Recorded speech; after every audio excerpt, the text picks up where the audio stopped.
এখন তো আর আব্বাসীয় যোগ নাই, এখন হলো তারেকীয় যোগ আর কি। তো ফলত সে তো সংস্কার বাস্তবায়ন করতেছেন এবং ওনার কি হয়েছে আমি বুঝতে পারতেছি না। অনেক সময় মানুষ যখন শকড হয় তখন মুখ বন্ধ হয়ে যায়।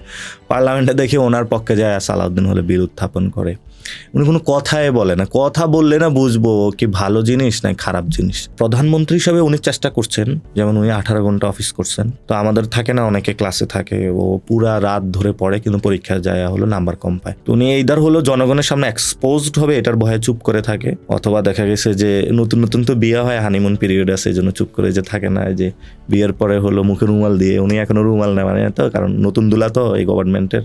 এখন দেখলাম যে উনি হলো বিভিন্ন জায়গায় সিনেমা দেখতে চায়, উনি তো একটা জীবন্ত সিনেমা, ওটা দেখতে দেখতে তো আমরা টায়ার্ড। এখন আজকে দেখলাম জানি নাটক বেইলি রোডে হলো নাটক দেখতে গেছে, নিজেই তো নাটকের জন্ম দিছে।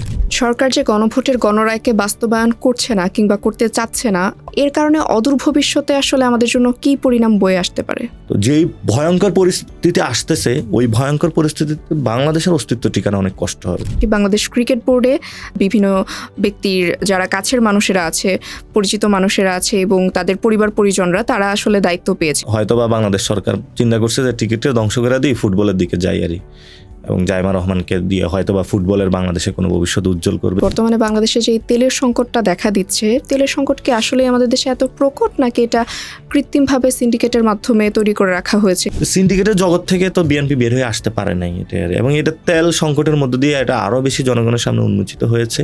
কবরে গেলেও ওদের হলো সিন্ডিকেট থাকবে আরই, এবং আসলে কবর নিয়েও কিন্তু সিন্ডিকেট চলে আরই।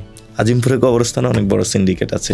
অনেকেই বলে থাকেন যে আসলে প্রধানমন্ত্রীটা বা এই সরকারটা চালাচ্ছে স্বরাষ্ট্রমন্ত্রী সালাউদ্দিন আহমেদ, মাননীয় স্বরাষ্ট্রমন্ত্রী। আমি মনে করি যে জুলাই অভ্যুত্থানের যে অনেক নায়ক থাকে, একটা খলনায়ক হলেন উনি। মাজারের পীরকে পিটিয়ে হত্যা করে ফেলা হয়েছে এবং তাকে যারা হত্যা করেছে তারা বলা হচ্ছে যে তথাকথিত তৌহিদি জনতা তাদেরকে হত্যা করেছে।